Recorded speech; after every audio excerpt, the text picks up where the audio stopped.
Ahanba Maktada, Salai Story Channel gi mahut sinjaduna, Carolina Khaidemna ikoknona khurumjari.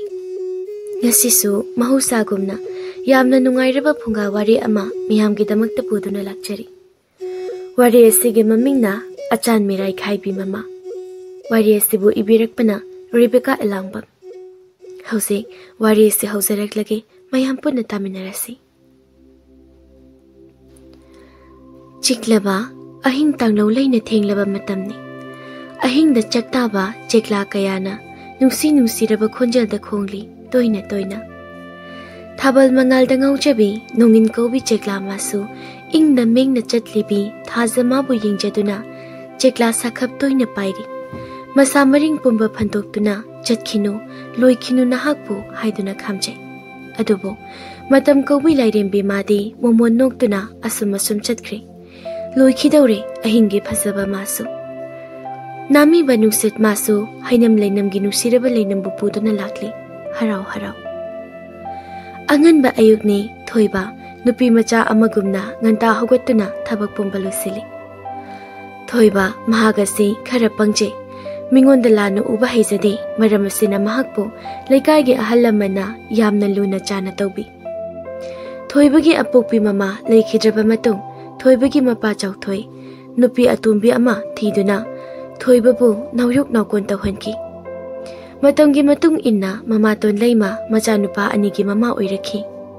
Macha ani leirakpadagidi thoibabu mahakna mirai ba horakhi. Adubu leimasi yamna singbi nupini. Mahakna thoibabu phana yamna nusidrabasu machinda nusiba saduna imungi thabak pumba thoibada loina tawhale. Thoiba imungi thabak pumba loiramlaga sangoldagi san mayamdu hoiduna jingyagi lampakta san adu senjai. Masini mahaki punsi. Mahakna sum phamlingai thombado mahaksu san hoiduna lakli. Thombasi thoibagi marupni yamna luna chana tinazaba mamanabani.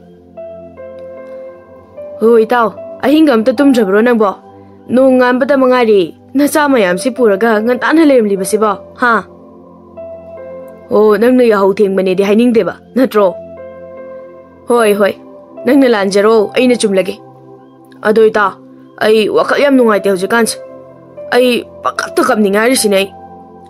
Ado, karigino ba nung sibay tao nang ba?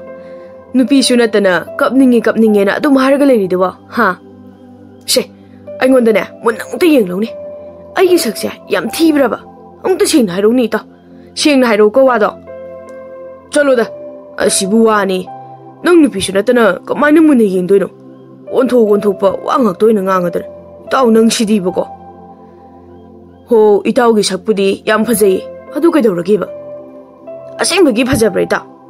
Ado, aykhoy paba na di siya. Kolu na chapkhaykiba chuba mali na tu thiba phangdoi sakta asidi na adom na mit khudingi chayriba. Asengba chuba manbra ba ise? Ha, manbra ba itaw? As, itaw, ay di ba? Nukpada pungkaloy nare da. Uy ma, ay sidore. Nate, mande ba? Noy babung na sumsaw pagi, itaw da hay moiram ganida. Kaan chada na yam nukning braibo, yamang do, loy na paithoning bagi wara ba. Kaino khang di ba? Itaw, saong no ba? Ay lanjare ba se? Itaw bu kaday da thige ba? Nupa mani hay ba da, matik chapchay. Saban suyay, kuchu kumin su pajay.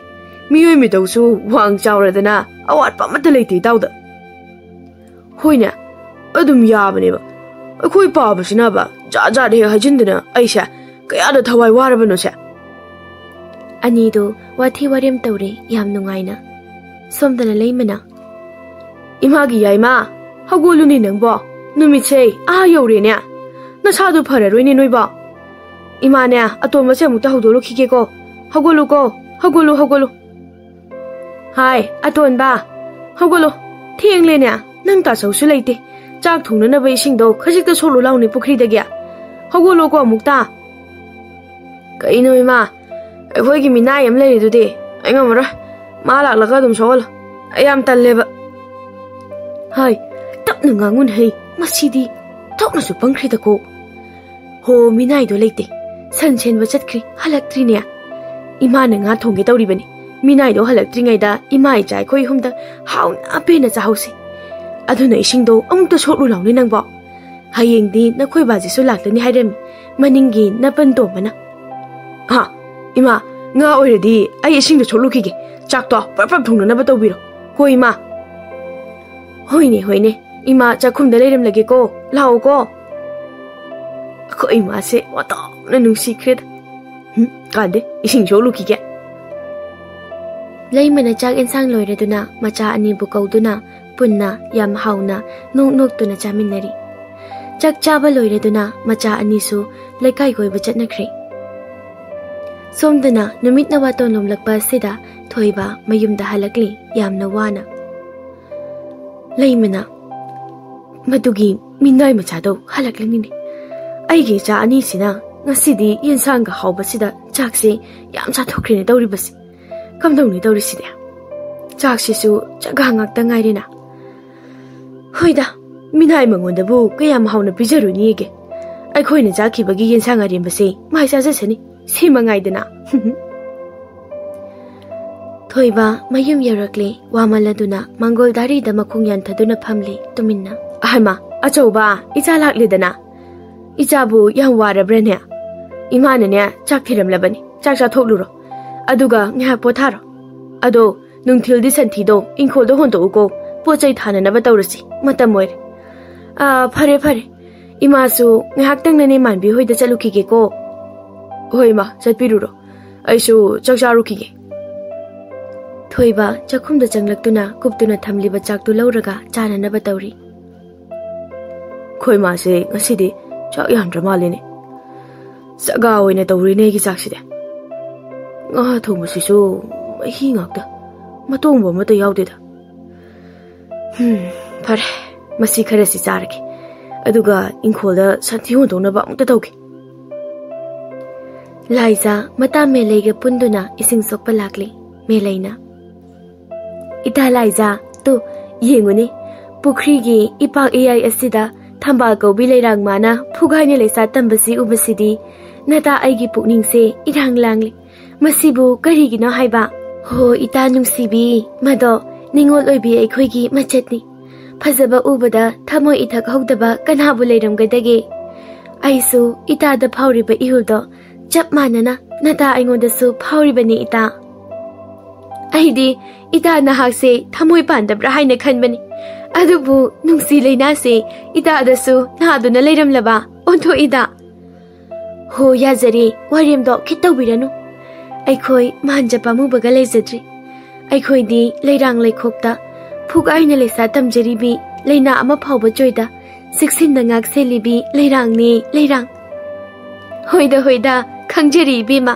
nagun khangjai ko adu noiramni ibung khara pangtak tawba masak mataw phajaba thoibada nuza oibine yengliba mi yengduna kari hainingliba ha ukraponi onthokna laima ki homi pu panbra haiba oida itana haribido lande yam chumi aidi karigino khangde ibung thoibase yam nungsi magi chamjaba mataw tumpak nganglakpa magi wangang to aidi yam nungsi aidi magi damakta aigi punsi se hinglage khankhre atopa manja kanasu mithaba poktri ita aise magi wakhanda pungaw ngawba haibado oiraba tumin leiba hodongna chaphunga mi hainabadudi lalamdredana ha huran bana koktana pipa e haibado tawre swaisida haisu haibani ibung thoibase ontongna samjakraba miniko mahaki masada napal yaude mingonda lanu uba haite pura chumjringi nupa champut haiduni ado manadi nangonda nungsi kaina hairakpagi wadine hantak mapoksimagidi oireroi haijariba ho mana nungsi hairaktrasune aina oina ko hairaga loiredana mana masana yagera yaroira hekta namlai lesindoini aidi mana taba nupa amatada yum paloi aidi ida ho laisabini nangse namaido sawun to pe hebima ikaima laima khangde haiwani nupa phani loire hairisini ko nangama jutcharoi koi bima ho yazare nupa moi khaktana apama nupi pharaga lobudi yaraga nupi ainadi apama nupa da pharaga lebudi karigi yaroi kaisu leiba wana tese karino nupa mana yadrasu makudangdo tap pharaga loire kaino ho laiga kidre ai nang oina kisilakle ko lao lao yumda hanana ba tawrasi noigi nawado ko na pharo ai dati yauhanbirakanu ko Anidu khana khana duna mayum mai kaida changnakri ngasidi meragi tara marini panba numitni nongdon atiyada thoklibi thaja mahakna mapung marai phana mahaki mingdabi mangalbu yenbiri taibang yumthong khudingi asigumlaba tanja sida laija tarang tarang thoklibi thaja mabu mamit kupta tuminna yengli liri liri humlakpa malang sahumna yerakpada ningol oibi mahaki thamoisu ithak ipom nairakli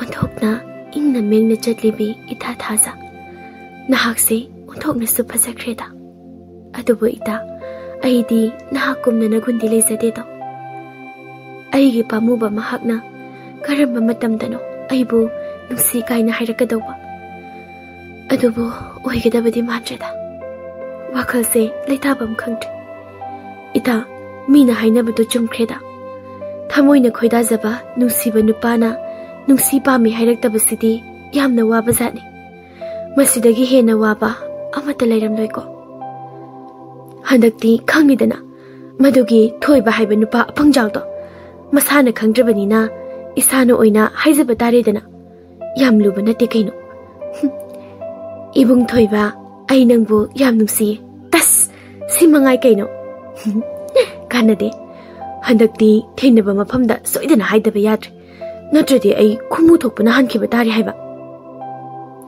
ase khana khana chiklaba ahingi matam masu asum chatkhre ngairamda aduma chawthoiga thoibaga ingkholda lebaga do yamna kanna tawri mapa macha ani do chawthoina ipage chawba isabu wadribro ngaktang pothaudana luiga do busu yam silaktre baje nacha karisu wadida aidi yarni baje do nga pothabi waliba kharase nacha oine loisinjaraklage ha adudi ipa ngaktang pothagi ko swaisida khangdre nana wani sei karamba kanda wakhal tarakadobano chakngan jaraga koiba chatkiba aduga numit kam taraga hanjilak khangdre makhoi sei karamna mayum ma kai lingadobano ipa makhoi gi khanbadane wakhal sei nuwaipham khangdre na chawba angang ori tawrini da baje khara leiraga adum phajarakanida thoini hena khanjingano aina khara nganglurasu nama asina hekta angang asigi michang changsilei aina khara nganglurasu nama asina hekta angang asigi michang changsilei aduna nanawani sei nawangba ma yaurabani imungi leita lairasu karimata khangdre ichadang mangaire imunga sige wabu biribase leima yam taha tawduna lakli moi bajiya ho yaimado nupi cheli harine tawrise hauji mahaki maru lembo hoide lei haidana hairami kamai tawdoino masigi angang sibo kari tawrunu haige chanabigi matung ina tawba taredana haujikpu chenba yaribro hai achauba ipa kana no ahal amani tang harukige ko nangsu makha tana tawruranu losinaba tawroko ipa chalukige mukta hoi baje Chatnabigi matung ina ahal masal yanaraduna luhungbase loikre mayamba luhungba loikiba tha phau phadringai macha atonba dusu nupi sensilaktuna haunabigi matung ina luhungba loikre adubu mau ani ase tanba chap manai ahubata chaningbi make senduna ta leiba pamjabi ngakta oire leimana ibe ma haibiya nangbu tabra amukta la ima wa mata haige ima kari haibano hekta takpiyo ngasigi aikhoge chakse kanana thongdoino numisi thengle thongnanaba tawrone na khoiba ima inaw atonmina thongdowne ngasidi aidi ngasise isa kaya nungaite tawrise ha karino imabu kayam kana ngamdrino ne amaiba kaushiro ha yarni da ima nga potharaga mai phajakisini adudi ima ai ngakte lukige ko hoi hipcharuro ima nanaw atonbido amukta hairukige ko ho ima chale ima gi atonbiya kari oine thongsigya kari ensangbu leiribage ne ima insanga lairida ꯆꯥꯛ ꯃꯍꯤ ꯍꯥꯞꯅꯅꯕ ꯏꯁꯤꯡ ꯑꯃ ꯐꯥꯎꯕ ꯂꯩꯇ꯭ꯔꯤ ꯍꯧꯖꯤꯛꯀꯤ ꯑꯩꯗꯤ ꯈ꯭ꯋꯥꯡꯁꯦ ꯑꯔꯨꯝꯕ ꯄꯨꯕ ꯁꯨꯡꯌꯥ ꯌꯥꯗꯕ ꯀꯃꯥꯏꯅ ꯇꯧꯁꯤꯒꯦꯅ ꯈꯜꯂꯝꯂꯤꯕ इसिंग लेतेबा फरे फरे नतै अहलदा सोखलगे इसासिदी करिगी इचाना इसिंग सुखजरुनिगे अदो इचांदु सिमसिन बाहुरमु इमा इसिंगदो अमुक्ता सोखलुखिगे को होय इमा नुंगाइरेदा सिनी कहिनो नुंगाइबन हाइरिसे इमा सिसु अखोइ हाइ मखै इल कादे थेम दना सिजिनबा हाइददा तार मसिने पुंगलोनगी मतुंग इन्ना जगोय साबा हाइबा हाइरिसे लेमना हाय अचौबा नंबु कराइदा लेगे अमुक्ता लाउने इमा वा अमता हाइगे इचादा इमा करि हाइबनो हेक्ता हाइबियो हाय अतैगी नते चाक थोंगनबा इसिंग अमता लेरमद्रे अदुना इसिंग सोपा ngak चलुचो हाइगे तौबनी ने इमाना होय मा आई इसिंग सोदुरगे nghangai biramlo असी हाइरगा थोइबा इसिंग पुंदु पाइदुना इसिंग सोपा चटख्रे मसिगी मिनाय अमा लेबसे अतोना कनख्रेदा मसी मा लेरमबसे कयादु कुमलबनो आइगी चासिंग असिदा नुंगारे नुपीगे थिहनबा याबा नते चौथोय मचाने इसिंग पुनपुदुना लाकपदो उबदा मपा ओइबा महक साउनिंगले मथमोइदो इपागे चौबा कइनु तौरिबदुदि हा कइगी इचाना इसिंग सोग्लिबनो युमदा ननाउ नुपी अनि लेना हयेंग खैदी सुमाइना तौगनुको इपागे चौबा बाजे अगांगसिंगदो थबक संग्रा माले अदुदा इमाना इंगोंदा हाइरकपदगी इसिंग सोकपा लाक्लमनिबने नसा कैसु खंजदेदा कैसु लेतबा थबक असिबो अवाबा थबक सुनतबसिबो फरे लाओ चलसी युम यौनबा असमना मपा मचा अनिदो वारी सानदुना मयुम यौरकले थोइबा इसिंगदो चखुम तमना पुसनख्रे इपागे चौबा इचागी पुक्चेलसे थोकना सेंगिदको इचागी पुकनिंगदा फत्तबा वखल अमत्ता चंगदेदको इपा नहाकी खनबदा नुंगाइफम खंगद्रे इचादे नराइबकसु थीबा इचानीदको मुइबाजी हनबिरकलेदना नमौ अतोनमिना चाक लोइगदौरे ngah ngai biroko mama ngasidi ai nangonda wa khara haige ko lana khangenu ko kari karamba wa noi bazia ha atay manate da sine yum masida imong nupi ani leina achobana ising sokpa chali basei laikai mamang asida phajari bra haiba nangsu amukta munna khalluni mina hainarang godobodo matungdadi sigumba thabakse tohungum siko mama मुइबाजीगी वासिदी आइने इचासिंगसे मियेंग मानने येंगदे हाइरिबनिने आइबो याम मचंग मिखाइ नाइबी mama ओइने उबिरिबा नत्रो मुइबाजीगिसे हाय mama नंगबो मुतो साउखिनुने तबथखोने नंगबो आइने नचासिंगसे मिचंग मिखाइ नाइना तौwi तौदे हाइबा नतेने आइसु खंगिने नंगने इचासिंगबो चप मानबा मियेंगदे येंगी हाइबा इचा चौबसे नहाकना इ मतुमदगी चावननबा योलखिबनि हाइबा आइसु मदु खंगदबा मपा नतेने अइना हाइबदी मीगी ममांगदा फजदबा थबक्ति तौहनगुमसी हाइबनिने मखा थाबा मनाउसिंग असिना उसितखिरोय हाइबनिने ममा यारे तोपिरो आई इसा असिदने मतुंग मनाउ थबक कौबा अमता हाइजख्ररोय आइगी पुंसिसे सिदी फजफम सुक्लै लेररोयदबनि खंगना खोंग थाजिलुबा मिनुंगसी जाइरुबा आइतना लानबने लानबा असी हाइरमलगा साउना फेट तौदना इमुंगदा चंख्रे ओंथोइदा ममा नंगसे हौरकलेदना कुइररोय इमुंग असे मचेत ताना काइगदौबा नुपीना खोइसे ओंथोकनासु वाखल थेलिदको इपागी बुंगो नहाकसे नराइबा ओंथोकना थीख्रेदा पुगलकपदगी नुंगाइबा हाइबदो इचा नहाकी नफमददे लेरक्त्रबनिदको इपा नहाकी खनबदा नुंगाइफम खंगदबा हाइबदो ओइरेदको नुंगथेलगे मतमनी थोइबा सनगी सजिक अदु कन्ना फाले तंजा सिदा लाइजा थोइबगी नाकता प्रप्रप लाकली लाइजा थोइबा उबदा यामना हराउना कौरई ता थोइबा सनगी सजिक फालम लिब्रो थबक यामना फैको मी मसादी थोइबा मपुकनिंगदा सुमना खंजै कइनो सिगे ngang लेसाबिसिना खचिलकलिसिना अइनगा युंगा दाना पालमलदी इचा बोइरमनिदा होय फालमलिने इचंदी करी तौरमलिनो मफम असिदा अहिबुरा Tathoi ba ngaram liba kainom ta haige na ha ai ngairam liba kai leibigino haisiba Laiza yam ikaina maru lukna leiri karamna di ikai roi phana nupa oiba mabu nusirabasu hek haidokpadi mahak ngamjadri tumin lepli makhong adusu leimai de suru suru taklaga Laiza kaidorage wa haini haidene hairo kaino ba hoida ekta hairagida sirasi changla changhaiduni Tathoi ba bu yam nusije aibu ikai khangdebini khanbinu aikhoi ani ngasidagi nusinarse masida Tathoi babu kari khalibage thoiba wai asida mahak yamna nokningne onthokpa angangni daku khanjai mabukningda aduga mahak wadi amata ngangda tumin leplaga laizara munna yenglai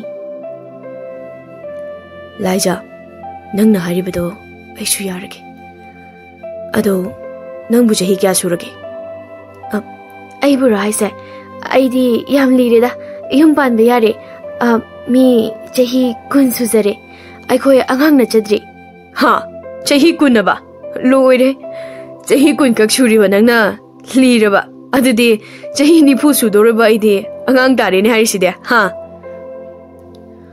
kaino nusina se haibani jahi libada na se haibanate jahi na nusina base lepe te yabra nusibadi jahi khaide aduda khangde aidi ngasidagi Tathoi baga aige koinari haisini asi hairam laga laija thona adumak chenkhri thokna ludorida angang koi base hoida masida bu fareda masak su sathina phajaba ai bu su pambiba masida bu aina yadradi yadraba haidun ado aikhoi ni gi nusina base yondi oneisa nupa aina haidauda nupi mano oina aise koikhrini torisi onthokpani dako thoiba igi laibakse amangbuda phammi haiduni laizana tas simangai dana ngaside isase pakhatpa harauba loina pulai torisi irujaning dana leirambaga thongra mana teklakpaga mapa chape chane duni madugi pakhang sarido aina pami nungsi haira ise haraugi di haidana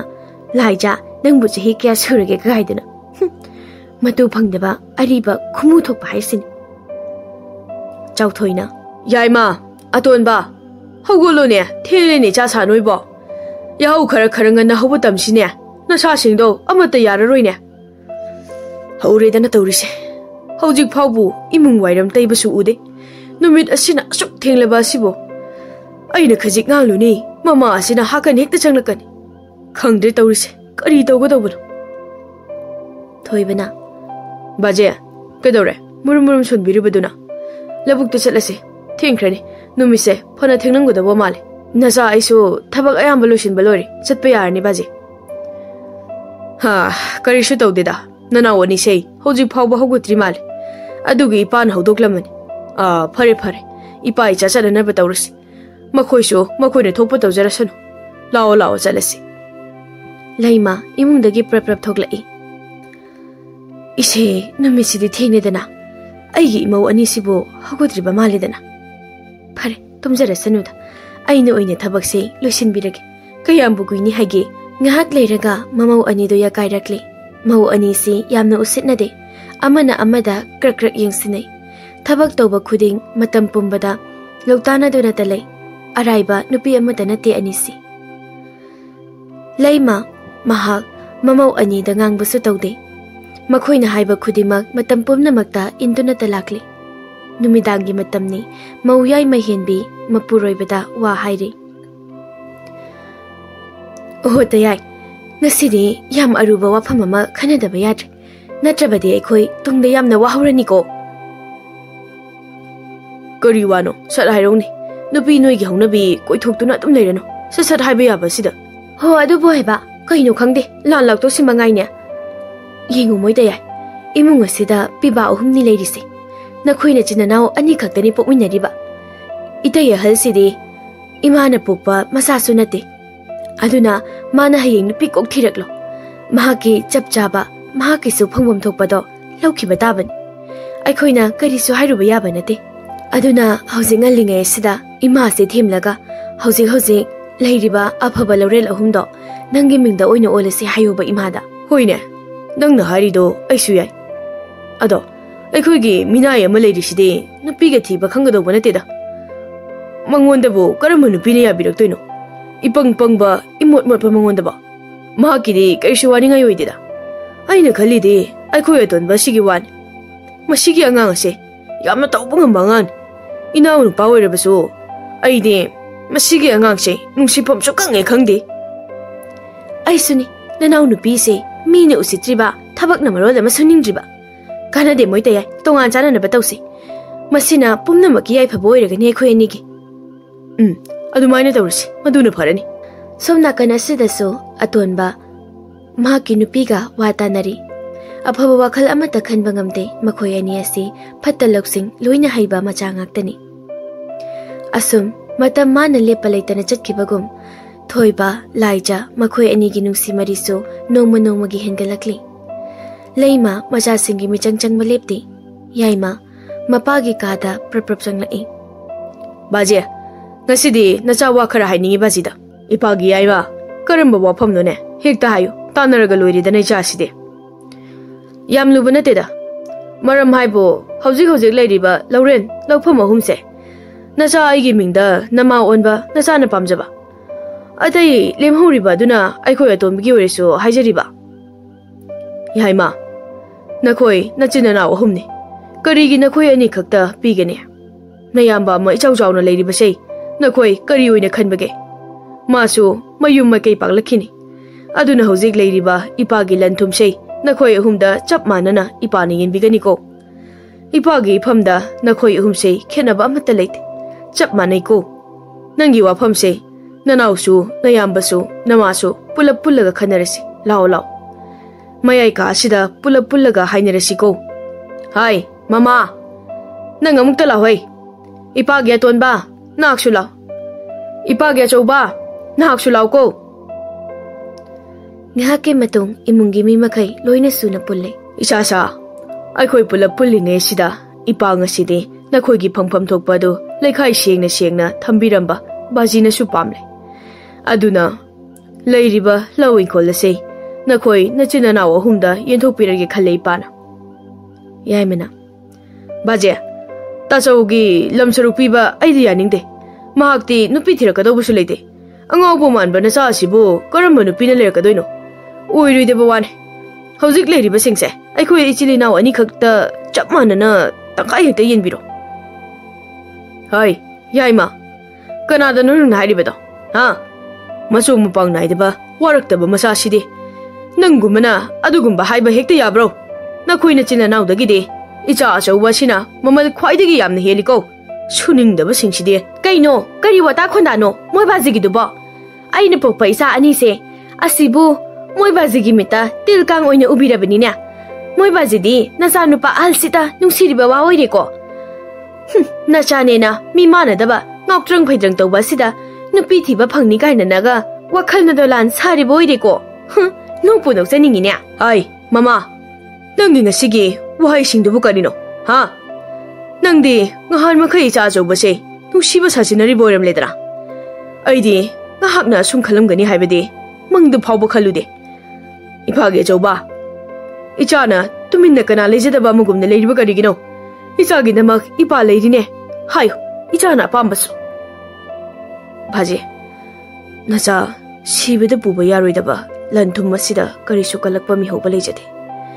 Inaw anida apama makai makhoi ni deloina pibiko. Nacha masida karisu yacharoi.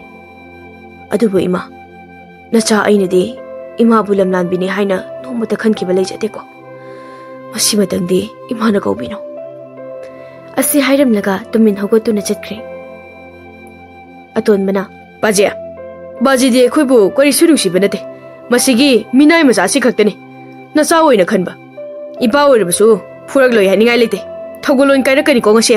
Hai aton ba kanado nang haribado. Hai waraktaba macha papi nangse aigi ichani ko icha. Yaimana langkanu da baje yam taningde. Haujikti nangna yam nungsijariba nacha ngawbasiga ngasidagi tongana sagadobri. Lawing kholso aikhoina lawningba kushi tawrani. Nangi hak leite. Asi hairam laga yam sauna changre.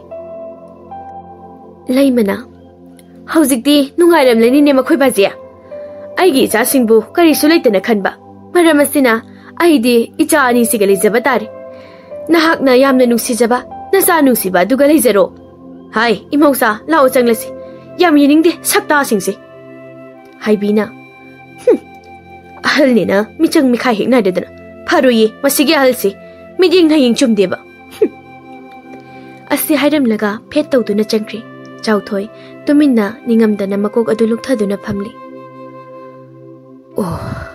ओथोना वखल याउदेदको नुपीना खोइसे नबुक थोकी नचा खकना नचा ओइना खनबा अदुगा मराइबक थीरबा नचा असिबुना नचा ओइना खनबा ngमदबा मसिपुमना मक्से आइना थोखनबनी मेमा नहाकना होजिक फाउबा लेरमलबदि असी आइना वारिबसे warm लोइको आइना इचा असिगी खन्दुना mama अमा थीरुबगी महिनिको आइना फंगलिबसे आई खनादसु वारौनिंगाइ लेते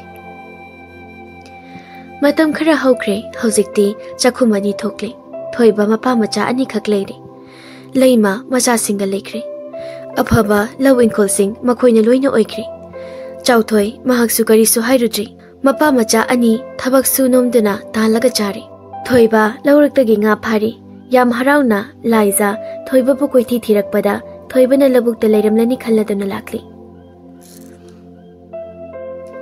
ta thoiba ta rosiba ho ta thoiba apang jao yam thuna karo pra ngasidi aruibi wa ma chapchana ngangna silaoba laija koinu sige ngangsiba aide tawrise sanaba nate ko nga phari bani yam khalaka nu ko nupina हो अखोइदि खतलिबा खंगलबो अदुसु आइगी नुपादा आई मीगी नुपादा खतबा नते होय तपना ngangун hey मीने तारगा can Moina खनखिबा तारेने सिगी नुपीसिदिबा नंगने खतमन्दना सगोय याउदिदो तादन थोक्ससनिको Sono सिदि can करी मुग लेरगेबा हा अथैगी नते अखोइनी करम काना चेनसे हाइनोबा हाइयोबसे अ सोय सोय लोबो वांगक्ते हे खाइरदना आई हौजिक yum पाइबा ngमखिरोइको लुहोंगनबा सेलगा अमता लेट्रिको चरा अनि सुना चाननबो होनबदा असुक वारिङैसिदा कोना तपना चेनसिको मतम खरा लेको नंगसु अंगांग याम ओइरिबा को आइदि ngasi चेलदोइने ngasi चेनदबा सुक्या यारो हारिसिने आइदि ngasi चेनदोइनि को लाइजा आई ngमखिरोइमे मुसि कैनुनि मुसिबा असुक बथोंग चादबसिबा ला नयुम फावो थिमिरम लगे नुमिता द्रिङैसिदा ता थोइबा आइना आइसे फागिरोबा नंबु करम नुपानो असुक पांगदबा मसिबा नुपिजा ओइबि आइना इकाइकी पुंबा थादोक्तुना नुपा ओइबा मंगोंदा चेरसि काइना हाइबिरिसे हराउगेदि हाइददना माना तोइसिबु कहिनो बसिबो थोइबा मकुक्तु होतलगा तुमिना फमदुना लेख्रे ता थोइबा से हगुलोमी कहिनो माना मकुक्तु होतलगा फमलगा मुलेरिसिबो हगुलोमी से हगुलो हाइबा होय अगोइके कैनु सिबो से खोसे थादोसे मीनगा उरगा फजदेबा मसिदि अदो लाइजा अखोय अनिसे अहानबा नुसिनरकपदसु नंगना हाना हाइरगा नुसिनरखिबने हौजिकसु नंगना मु चेनदोरिबा तौरिसिबो योनो नैबा अखोय अनिसे मसि कयादा भांग्रिबा नुपानो बसिबो हो अरिबाव खुमुथो नंगोंदा लेबिदोइसे नराइबक्तो फरबने यामना हराउगिदि लेत्रदना पेरुमगा तौरदना ओथोना नुपा मानजखिद्रे अरिबा नंको हो मानजा पामुबा नंगबु ताब्रो ननाव ओइबि एगी खुजिंगसे अमुक्ता पाइबियोबसे मी होय हे मसिदि लाइजा अइगिसे मंगदि नतेको ngasiसे मंगो ओइरमलदि ओतोना फरनिदको हो मंग नते ताइबंगनि लाओबा चटलसेबा नुमिसे थेंद्रङैसिदा असि हाइरेगा लाइजा थोइबा नुसी पंथुंग ओइख्रे अनिदो अयुकी मतमने चाउथोय हौनबि मतुंग इन्ना हाइदोकपा चटख्रे अहल मसल यानरदुना लुहोंबगी मतम लेपनख्रे लाइजसी मतोम तपोई मखोइगी इमुंगसी इना कैरा खोनबा सेल पाइबा मिसकनी मतमगी मतुंग इन्ना थोइबा लाइजा युम्बान मिनख्रे लाइजा युम अमगी मौनी हाइबदा मतिक चाबिनी अहल ओइरेबा मकु इबुंगोबो महाकी हेक पुकपा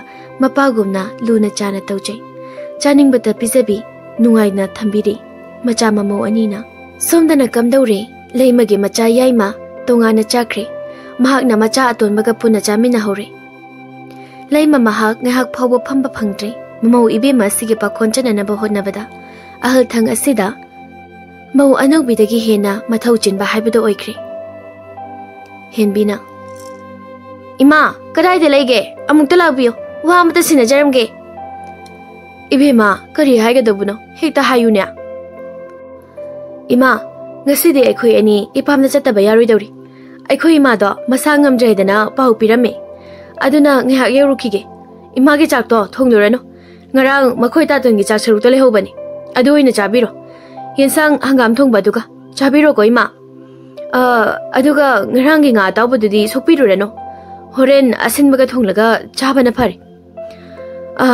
phare adude aikhoi chalukige ko ima onthokna iraibak thina tamkhreda laima kobi hakse icha imau laklaga nungai ni khaluba aigi apangba wakhal oiramle makhoina haibate iluba aise ngasidi khayada icha imau asina karisu leitana uraklapako ai saude kanhada su haruba leite aina tawjabana aina phakjabani maraibak thiraba icha achaubada aina langjakhiba iral mayam aduna ngasidi aiha madugi mahai phangba horakledana ima ki achauba apangbi wakal thinbina ma aibu warauganuko ai icha ki nafamda yam lankre ibungo michang mi khainai rubi nama aigi irani aina ngasi phangliba mechakse asi khandana leima ningamdana tengthana woina kapli tumina haibina ima chakhumi singa mata leiramdre aduna imana khajikta sokpiru choba ai khutha dokpa yadaba thabak ama tawsilure adugine khajik thuna sokpa chatpina bataw ko ima ibema ima di ngarang dagi isa se nuai ta don hiplamani ne ngasidi ima isingdo sokpa chatpa ngamloi dawri ne era ima gido ta tawri bakai duni ne namau aton besina haibo iram labadi kisi ta khatana chatkini ne ai khoina bo hairuradi isa su ngamsina roi dabani yare nasinabi hawro othokna minungsi lekhidredako isa sa noise asigi wahai se tarana bo oireko nakhoibu icha ningol gumna luna chana nakhoina haiba khuding ilubagi mahai oireko ai hiningtre khara thuna lokshen biroba taibung bu sembiriba hangna ai bu hingbase yam ware laima macha anina thawoina tawbijai numit khudinge kapchabana mahaki mathau haibado oire mamau atonbi henbisu mapamda toina chattuna leithokle macha atonbasu karisu thawa sakhidre mamabu hanna yengkhidre leima inthi nungaina chak ising chadabana masa doi sonjille mayangsu yamna kangsile mahak mapuroiba macha mamaugi mamangda ikaibana imungdagi hendoktre laija makhutta nga thongba tengkot ama pairaga chakhumnagi thorei prap tawduna mamau nupi aduna thorakpa adu ubada chauthoi mamau nupi bu khamlai ibema nangbu karai le chatke haribano ne baje nga thongbase imagi khara bibirusira haidana tawbani hai karigi piru doribanin he icha sidi makhoidi maral leibi mamau ani ichau chauna leiribadudi iju tadabi imogi khudka chabiga tawbana te ko pirunu icha sidi chalo imuna thamjilu cho iba hore numidang chage ko hoi bazi asi hairam laga tumina changkre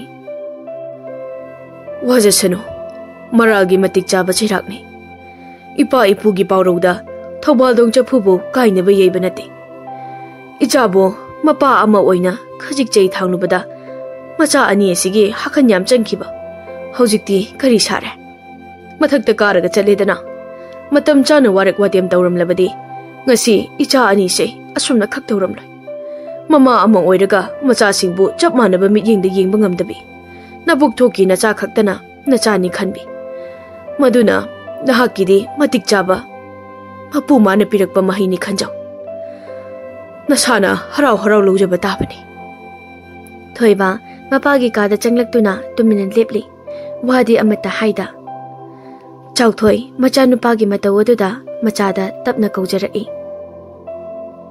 achauba nangbo bajida kari haningbala ibagine hayuni nangbo tuminan leplaga leididubo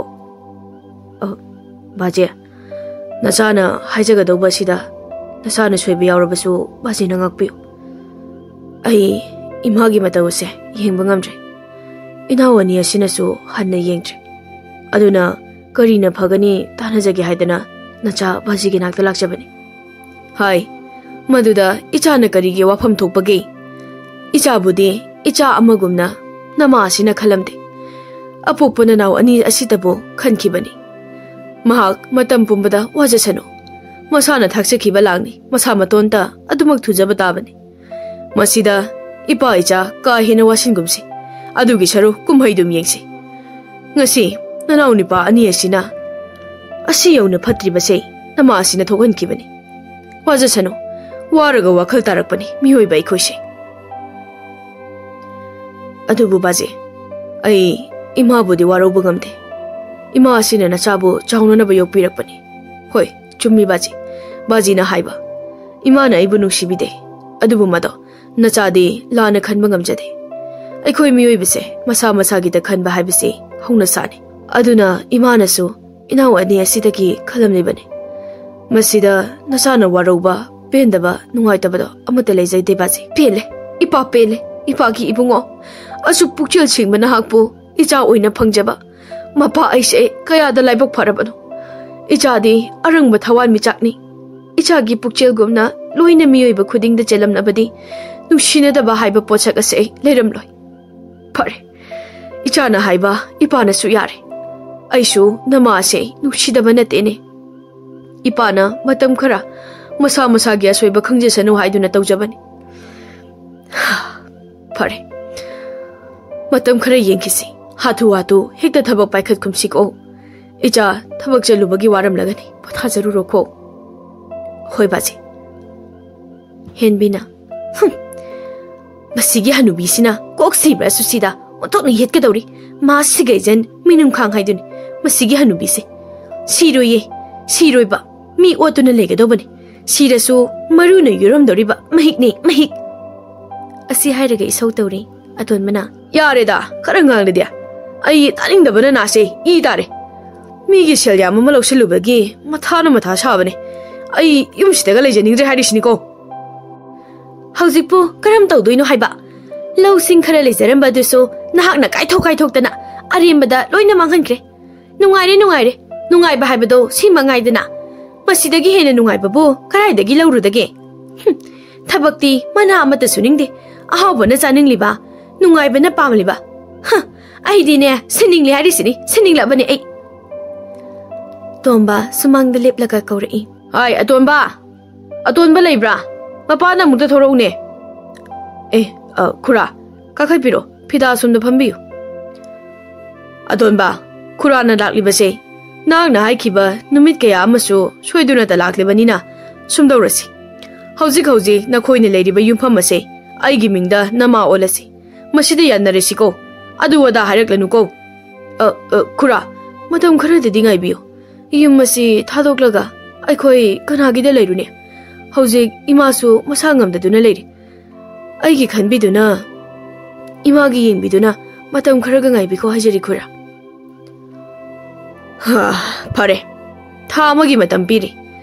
Tha sigi manungda sendoi serep yauna singlakpa ngamdraba. Aibu phate haiba yaroi ko. Kasigidi ai challe ko. Yai mana, hai, atonba. Hauji kari dawgane. Tayaidi wakhaga amata thokdra tawribase. Aigidi khura tomba khaktagi sunate. Mi ahum amagisu piyu haidana haujikse. Aibu uba yade. Khangdra tayai. Lawin khol khara lejaramba dusu haujikte amata lejar. Haujik khutta selama phawa paide. Aduk yamba senphambu thamada kamaini singba ngamgani sini. Hek singdre Hauzik leiriba yumpham ase adumuk lawkiba matai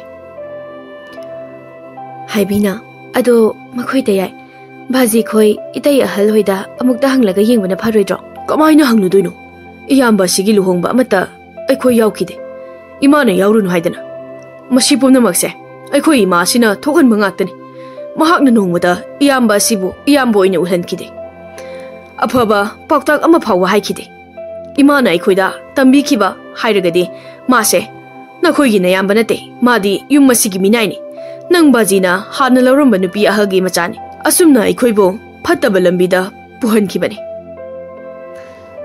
Henbina chumme ita yamana haiba masi pumna makya horaphamdi ima asinani mana phatabadagi thokliba ngaktani mi phataba laine pamde haidani hazu phawbu side utup tabagumna adum leirisini uridana atonbana hai nang nangli bedo kanadro ha adu khongna lonchai khangdabo nga ase aikhoi gi imani phagera pharoira adumna matungda haiganu ko yaimana yare yare atonba makha taranu ko turel gi sing hangana chende haibaduni aikhoina hagna suningdaba nungaibata pamkiba arembada manghankiba matam shell singdo kaidonungda khakhalaklaroi ko mathak thongba makhoina aikhoibu nusibana mahenbani aikhoitana makhoigi wananaba thabak ngakta tawkibani phatribase aikhoini ko ngasi ha yamna ningam laktre numidangi matamni chakhu masida thoiba phamle mapa chawthoisu funga da mai tekle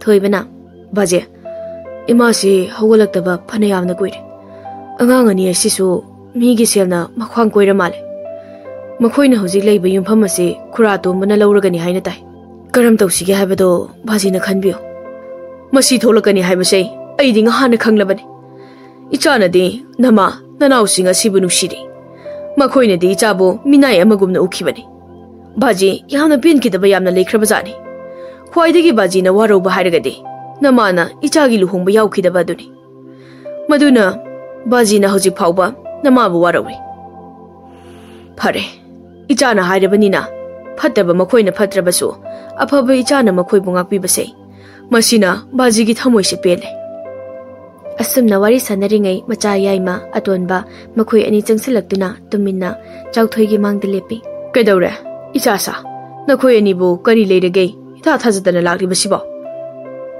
yaimana baje tajo aikhoigi ngakpifam thoktraba iral singse apangmana chana nauni khanbiduna amukta ngakpiyo aikhoi yamna lanjakre asi hairaga ani du khoiramle thoibana ihambagi bungo nakhoi hogolo inaw singbu ta chawna sawba leite nungai tabasu thamde ko chawthoina yaima atonba miyoibagi minungsi haibase shelna leibe phangbana tine yengo ngasi ne yamba sina nakhoina awaba taraklaba matam masida inaw ani gi ai lei haiduna pambom tingline masi nakhoi kari gi khangde ude nakhoina di nayamba sibu minai amagumna khankibani aduga nayamba sinadi ngasi phawba nakhoi bu nusibadi mayeng taba leiti ko atonmana baje aikhoi yamna lankre ihambagi mafamda masi pumna makse imana aikhoi bu afaba lambi da lamjingdabadagi thokiba ngaktani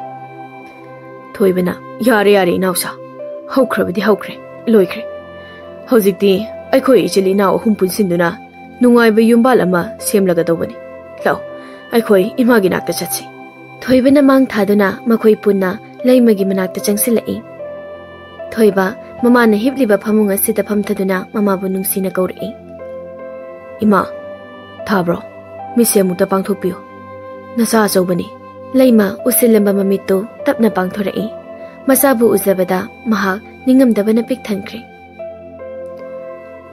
imagi achoba nang imabu waroganu ko imana wakhan thelubana ichabu mirai rure gaside ima khangle phokjaba icha khaktana asingba icha oiramje imadi yamna phattabi isagi oijabata thibi phokje phattabi phama hinchabi haibado aini imagi ibugo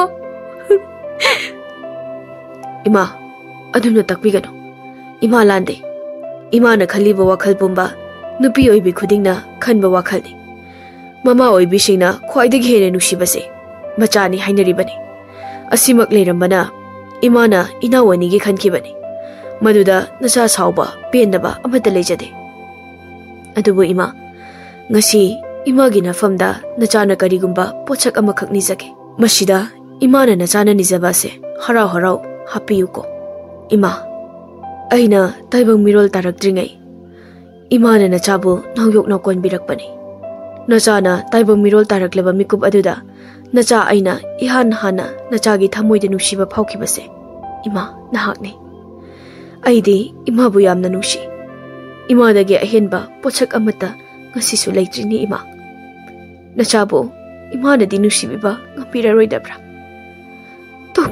ꯇꯣꯛꯂꯣ ꯏꯃꯥꯒꯤ ꯏꯕꯨꯡꯉꯣ ꯏꯃꯥ ꯇꯥꯕ ꯉꯝꯗ꯭ꯔꯤ ꯏꯆꯥꯒꯤ ꯋꯥꯍꯩ ꯑꯁꯤ ꯇꯥꯕꯗ ꯏꯃꯥꯒꯤ ꯊꯃꯣꯏꯁꯦ ꯄꯨꯕ ꯉꯝꯗ꯭ꯔꯤꯅꯦ ꯅꯍꯥꯛꯇꯤ ꯏꯃꯥꯒꯤ ꯑꯁꯦꯡꯕ ꯏꯆꯥꯅꯤ 이마보 아무것도 이차 나가고요. 이마게 저봐 이마게 이붕어 라오 이마 이차보 찌나 묵다 건 이차보 이타다 건자라가 이마게 팠다 뿜바 국보 이자라게 이마게 이붕어 라오 Laima macha thoiba bu chena konduna kaple mama macha gi matau ubada leiriba makhoi singsu kaple mau yaima aton biso mama da lankre haiduna khoramle chau thoina mama nahak na sumna wakhal tarak pase aina ngasi phawba ngaiduna lakli bani aduga masi masu khangjin hau isa sa kaidau nungda ka hena kalakpa mi hoba napal haibase tawrida bani masiga sagona duna chatminariba misak ado nongmadi soidana awaba oigedobani leibana moi bache aibu amuk tangakpi aina wakal thenkibana thokiba ngaktani ai yamna lankre yare ai garisu nangmu waraude landaba soidaba ngamdaba mioi mapokni achoba nang khura tombagi senphamdu pikrabra hoi baje pijarure loina singnamle atopa singisu yauna isasa ngasi na khoi awaba ko khali base nang ta chau na taima sigi na pandagi ni ko masi kha kaugunu ko henbina iche nana wai khoi bu amuk tangak piyo khoi yamna soikre laizana adum na haiga noi nausa iche na khoi da lana khanba leite ko imagi ibe ma laija lao imagi nakta ijagi na phamda imase yamna soikre lankre nahakpo imana kayada lana khankibano nahakpo imana minungsi machit amata phawba ichagi na phamda utkide ichadi yum masigi lairembini nahakki nangalna mamluraba yum masibu mangal pibiriba mangal gi lairembi ima ngasidi pick up thokle amuk hana ima ichana mirai khrarui ko